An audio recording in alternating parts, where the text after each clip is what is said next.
Okay, everybody, I am absolutely thrilled today because I am joined by one of the best X-Men content creators, Stefania Sassano. She is here with me now. I'm honored to talk to you, Stefania. I'm a huge fan myself. How you doing today? I'm doing great. How are you? Oh, I'm doing great, and my day is made even better with your background. Is just so great. I love all the nerdy Yeah. stuff. Oh, you want to Amazing. see something cool? Just turn Sure. it on. Ooh, got the light display too. I love it. Yeah. Might as well just keep it Uh, on for the rest of the show. Hell yeah. What really is fascinating about you is not only how good you're covering X-Men stuff, but your absolute love for this character of Rogue. Mhm. So I want to know, when exactly did you feel that? Like, when did it start? How did that begin? I have to say it was probably during the pandemic, during 2020. That's when I kind of just discovered the animated series and all the other X-Men shows and just started watching them, binge watching them. But Rogue I found on the internet. So I ever since I was a kid, I loved to create these stories in my head or create these characters and all. And I was just very imaginative. So one day I created this character in my head. I like had already known the MCU, loved the MCU and all the content, whatever. So I was like, okay, what if there was this character that could like absorb other superheroes' powers but keep them permanently? That was like my only thing with her. But I never gave her a name because I'm so bad with names. Sure. And one day I decided to look up some like Marvel women superheroes, more for like I can't remember if it was I wanted to cosplay one of the characters. I was trying to figure out who to cosplay and whatever. But maybe I was just doing research on them. And Rogue showed up on a couple of these lists. So I read who she was, and she was literally the character that I created in my head. And there was Wow. her name. So I never gave her a name, and I gave her a name then, which was pretty cool. So that's where it really started for me. Yeah, I mean, that's basically destiny right there playing out. And speaking of things that are just destiny for you, I mean, it is so cool that you went to the X-Men 97 premiere, and it looked like you were not only got to meet again, I think it was the second time you met her, Lenor Xan, but Mhm. actually like be around her a lot and hang out with her, right? Like, was that surreal for you? Yeah, that was so amazing. She actually walked my friends and I to the after party. So Ooh. I was actually chatting with I chatted with AJ Locasio, he voices Gambit, and then I met up with some of my other friends around the area, just chatted with them, and then one of my friends from our group came over to me and was like, "Hey, let's go to the after party because Lenore's gonna walk us over." I was like, "Oh, okay, bet, let's go." But yeah, it was my second time meeting her. Actually, well, kind of like two and a half, second Mm, and a half. So the second time I met her, this is virtually though, was on a podcast I did sure. with her. So she actually thought that was our first time meeting, which is really funny. But we actually met at New York Comic Con, but obviously she doesn't remember because she meets so many people at these cons. Sure. So like of course I would not remember either. But especially dressed as Rogue, she's seen so many rogues that day. Yeah. So that was really our second time meeting. And then second time meeting in person would be at the premiere. But it was so much fun just getting to hang out with her. We had such a great chat on the way to the after party, walking down Hollywood Boulevard. And at the after party, I didn't really see her most of the night. Towards the end, though, I did see her, and just my group and I, we just stood there talking. We actually went off to the side to, get more quiet. We actually wanted some photos too. And she was just talking with us, and she was just so sweet and wholesome. And you can't not love her, honestly. Just Yeah. the vibe she gives off. She's so carefree.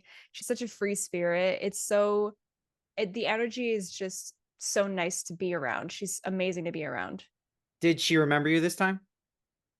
Yes.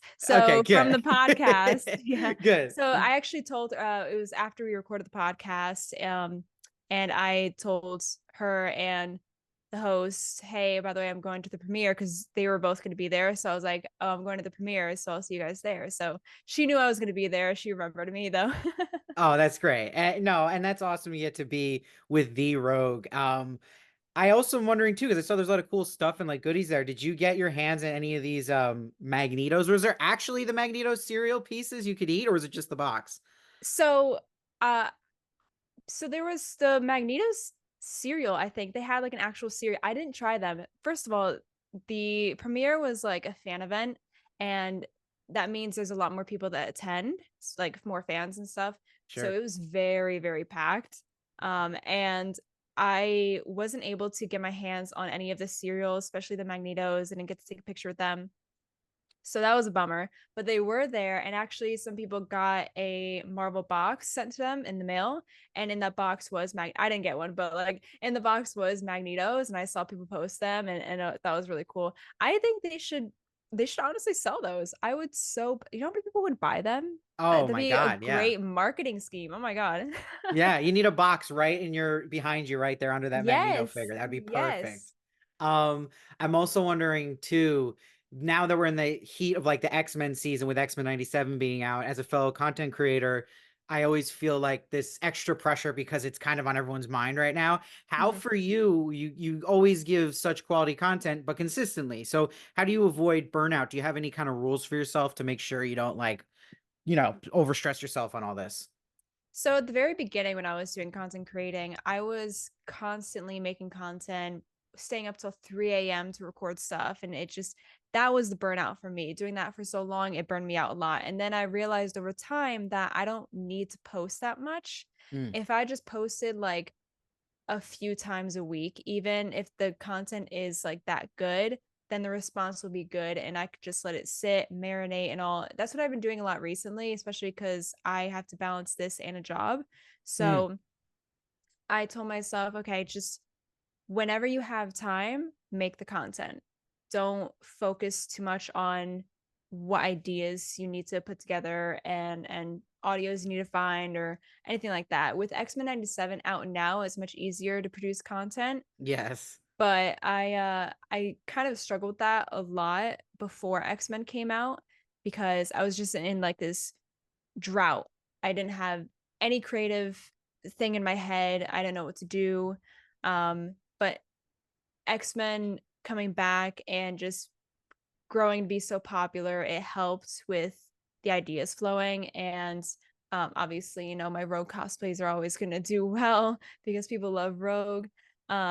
So I now post content a few times a week, maybe 2 to 3 times a week. That's it. Yeah. Sometimes I may miss a week, but lately my content has been pretty positive and growing, so I haven't really had to post something else to boost my page more. So like a video I just posted a few days ago, that one's doing pretty well. Every time I log on, there's always like so many hundreds and hundreds of like notifications about that one. I'm like, all right, Can I I'm gonna guess let the that video? marinate. Can I Yeah, guess the sure. video? It's the one you reenacting episode 5 with Rogue. Am I right? No, Oh, that one is not as popular as I thought it would be, but that's okay. I love It's that the one. Yeah. one. It's the one I did when you're watching episode 6 in the Oh, intro, and yes. Magneto, Yes. yeah, Magneto and No, Gambit that aren't there. I love that one too. And that's what I was gonna ask you too, because I want to bring up that one where you're reenacting that emotional end of episode 5. And for anyone who's not watched the show or hasn't caught up, please leave now and come back because we're gonna spoil it. But you have that amazing moment you're reenacting with Rogue and when she loses Gambit. But you post a lot of interesting stuff with that, talking about acting in general for you. So how long have you been acting, and is that over everything like your number one love? Is that, or are you kind of finding ways to combine that with the cosplay? Acting is it started to be my number one when I was at the end of my high school career. So senior year of high school, I did theater. Technically, my first time doing theater was the fourth grade in elementary school. We did Gone with the Wind, and I played Scarlett Mm, O'Hara. nice. So that was very fitting, right? Um, and then I didn't do anything until senior year of high school where I did Bye Bye Birdie. And that was a really fun one too. Someone kind of got me out of my shell a little bit. It wasn't until college where I fully got out of my shell and became the performer that I am today. But I really love acting. I fell in love with it when I started to do it more in college. It was I was kind of like a closeted kid with all these artistic passions that I had. I whenever I was young, I always thought I'm gonna have a career in dance or singing or acting or any one of those. I never thought to myself, "Oh, I'm gonna be a lawyer. I'm gonna be a doctor." Like, no, I'm not gonna have an office job. I'm not gonna be in a hospital. None of that. That's just not my passion. My passion is performing, being on a stage, basically having attention, but like not in a narcissistic way. Yeah. Um, but that college is where it really came out for me. Sure. So I did a number of plays and musicals. I've competed in acting competitions at festivals. Didn't win, but that's okay. I was nominated still to compete, which is great. Yeah. But it wasn't until after college. I mean, when COVID happened, it happened my junior year of college. So that was a big bummer for me, especially because I was Mhm. a film major. I minored in theater and I was supposed to go to the Cannes Film Festival. Sure. And then COVID happened, and I was like, Yeah. no, because I was supposed to do an internship. It sucked so badly. But after college, is when I started, towards the end of college, I would say, is when I started discovering content creating and combining acting and playing dress up because I love Halloween and I love wearing costumes and stuff. So, and then I discovered cosplay over the pandemic, and I was like, oh, this is pretty cool. Let me try it out. So I was like, let me combine all this stuff and my love for reenacting or entertaining people and make content. So that's what I did. But I did background acting in New York after I graduated college. For the summer, I did a lot of background, and that was pretty fun. I did it with Central Casting. And then it stopped for a bit because I wasn't getting a lot of things afterwards. Then the strike happened, and I was kind of like, stale for a long time. So recently, Lenore kind of inspired me to just get out of my shell, get out of that like funk, I guess, Sure. to just perform and don't think about it. So I've been recording a few reels, monologue reels. I decided to do that post on Instagram, Yeah. reenacting the end of the episode, episode 5, and I was like, let me just get this out of my system. Let me just do it, because this is what I love doing, and acting is what I wanted to do, what I want to do for the rest of my life. Actually, I first realized it truly in 2020. This was before COVID happened. I was at a theater festival competing, but we got invited to perform our play at the festival. Mm. So it's a play about these high school girls on a soccer team, indoor soccer team, and each scene is a warm up before a game or a practice. And there's drama, there's laughter, there's heartache, there's loss. It's just a different conversation every time, and it's a fun show. And we got to perform that at this festival. We got invited in front of 600 people. We Right. performed. Um, compared to 300 where our theater is capped at the Yeah. school.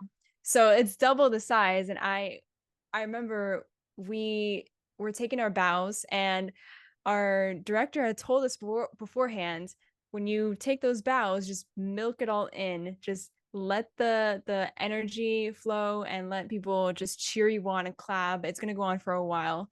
And it did. It actually did go on for a long time. So we really milked that in, and just looking out at the audience and taking our bows and them just cheering us on. Yeah. It created this emotion inside me where I just started tearing up, and I wanted to like cry.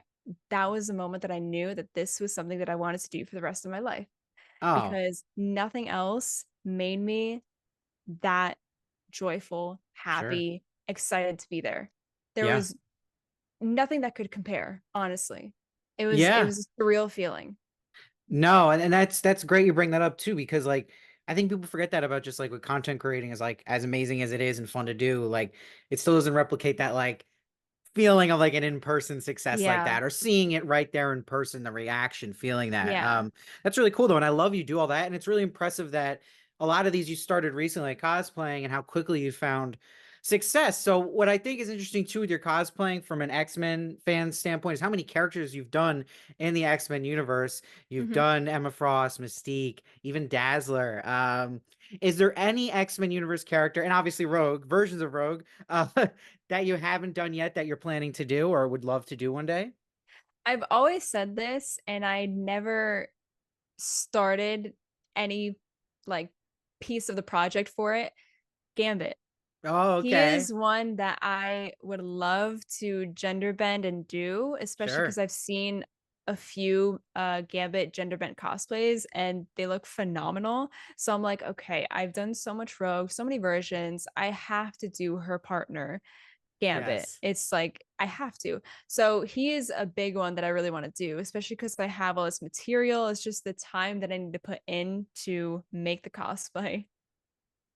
Well, that's what I was gonna ask you too, is I think people forget that when they see someone like you cosplay that there's a part of it that's making the cosplay. Yeah. So, I mean, can you just give me on average, like when you do a new rogue costume, for example, how long does that, when you have the idea of, like, okay, I'm gonna do that outfit, that's what's inspiring me. How long from that moment does it take you to actually get the finished product out there?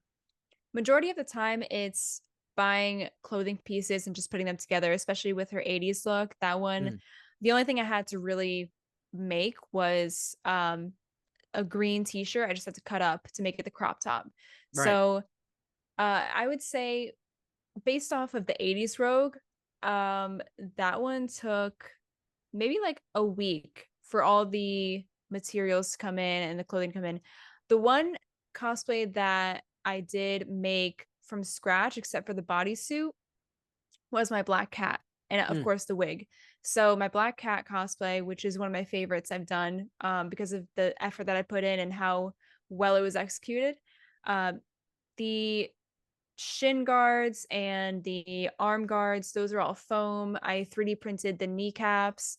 I 3D printed the goggles and the black bodysuit. I actually took white paint marker and I drew the lines on the bodysuit to make it. It was sure. a PS4 version of Black Cat. Oh, that's So great. that one, it took me probably like 2 or 3 weeks. I kind of started to con crunch a bit because I was going to Emerald City Comic Con and that's where I wanted to debut it. So it took me about 2 to 3 weeks to put that all together. Wow. No, that, but see, that's always worth the effort, right? And Mhm. I wonder too, I'm just thinking about characters I would love to see you do. Would you ever attempt to do Spiral in some way? Would you get those 6 arms going? So I've seen I don't know if you know Gracie the Cosplay Lass. She's done Spiral. Oh, really? I gotta see Yeah. this. Oh, look her up. Her cosplays are phenomenal. She's done Okay. Spiral and it looks so amazing. I think Wow. having to I feel like I would have to get like mannequin arms. I wouldn't even know how to make arms like that. I would have to ask her how she did it because that would be a lot of weight to carry around if they were mannequin arms. Oh, So no. 100%. And, it's interesting too. I wanted to ask, is there anything, I know you've covered different fandoms, but in particular with the X-Men community, is there something you noticed about those fans that are different than any of the other communities that, like, you've just noticed about the X community in general? I think the X community, just like the X-Men, are a family. It feels like that a lot, especially when you find other people that are X-Men fans, and you just have this group of positivity and love. Everyone loves these characters so, so much, and everyone will have a particular reason why they love a certain character or have a connection with the character, and that just makes it more personal and makes the group more close to each other. We can really share these emotions together because a lot of us may have the same reasons why we love a character or X-Men is a voice for like communities, minority communities, and it's beautiful to see all these communities come together and just share this love. And that's what X-Men is. So the fact that the X family can replicate that is just beautiful. And we Yeah. all love it. There's no I I mean, knock on wood, but I've never heard of any feud going on within the X family at all. It's Right. just all positivity and love. And if you know the X-Men, if you understand the X-Men, then you will have a fantastic time in this X family. Yeah, and I think that's a great answer, and it naturally translates because if you're an X-Men fan, I feel like you're more accepting of a person and open-minded, and I feel Yes. like that's where the fans kind of click in that way, which I think is Yes. just awesome. And I love you bring up characters because it is definitely about the characters too with Mhm. X-Men, and that connection. So before I let you go, we got to talk just a little bit about X-Men '97. So I actually just want, two things. First, is it the same for you? I think for everyone else is like Christmas Eve, the night before new episode. But when do you stay up and watch? Do you watch first thing in the morning? Are you avoiding spoilers? And then what are your just general thoughts of the show so far? So I don't stay up to watch these premieres anymore because it's 3 a.m. my 3 a.m. time, Yeah. and I just can't do it anymore, especially because now I have a job and it's Sure. just taken over my life a bit. But I watch it first thing in the morning on Wednesdays. I don't go on Twitter, don't go on any social media platform. I just get up, make my breakfast, sit on the couch, and play the show. Same. And then I can go on Twitter or Instagram after and just see what people are saying. I know people spoil all these things like so fast when like the West Coast hasn't seen it yet. And it's like, Yep. yo, chill. But I'll like favorite some stuff so people don't actually see it. Yeah. um, and the show in general, oh my goodness, it's everything an X-Men fan would want and love. They the team Jake Castorena and Bodemayo, they both nailed it on the head with X-Men and this show. Bo is a great storyteller with this last episode and the one before episode 5, remember it? The writing was like peak. I don't know how that could be topped, but Bo says it's going to be topped in the last 3 episodes, so Wow. I can't Wow. wait. Oh, I that's just exciting. it makes me so happy that a group of X-Men fans came together to create this show. Yeah. Without them, we wouldn't have original voice actors coming back to voice their own parts or different parts. We have Mm, Chris Potter as Cable now, which is awesome. yeah. And he played Gambit in the original. We have new voice actors who are doing a fantastic, fantastic job. The artwork, the writing, the editing, it all comes together so perfectly. And it's amazing. I don't know if you read Bo's statement about episode 5 and his idea Yeah. for inspiration. That was just so amazing to read. Yeah. And after reading that, it really changed the gears in my head and made me think a lot more about this show. And the fact that he played it out in a way where in the beginning it was all nostalgia fed. So we were really like living as a kid again watching these shows. I mean, I don't I'm too young to have watched this growing up, Sure. but I did get introduced to this in COVID and I just binged watched the whole thing. Um, but the fact that like it was nostalgia fed in the beginning and then they really hit us with like a bomb in Yeah. episode 5 uh with that episode and it was kind of like things have changed. We're adults now. We were once kids at the first through third episode, fourth episode, Jubilee's birthday, first half. We were like, okay, we can't be kids anymore. Turn 18 years old. We have to figure out what's going on in the world and be aware of that. And we can't just be home playing video games anymore. And then episode 5, something big happens where we're seeing it as an adult now, what's going on. Yeah. The way that that's structured is genius to me. Yeah. And it's all to the creators of this show and the voice actors, especially Lenore with her performance in the Sure. last part of episode 5. It hurt so much Eh, watching that. I used to rewatch these episodes on Saturday mornings. I Right. cannot rewatch episode 5. No. I just can't do it to myself yet. I have to wait until next week's episode when it continues to figure out what's going on. Yeah. And then I could probably go back and watch episode 5. But it hurt too much where I couldn't like watch it again. I was crying after. Oh, It was that yeah. bad. I'm with you, and yeah, that episode I'm still thinking about, and I love that you brought up to just how important like it is, how good the writing is, right? And like I think Yes. that was the biggest sigh of relief when people watch the show because there were certain recent Marvel projects where the writing was a little suspect, but Yeah. I love that this show prioritizes that every episode the writers are thinking about meaning to it. There's a whole purpose to every scene. So it's such a relief to see that. And yeah, I couldn't be more excited to talk to you about it. So Stefania, thank you for joining me today on the X-Men Trove. I had a lot of fun talking Of to you, and course. everybody. If you're a huge X-Men fan, you got to be following Stefania. She's on basically all the social medias, TikTok, Instagram, Yeah. Twitter, and I think you have YouTube too. So make sure to Yeah, I subscribe do. to that.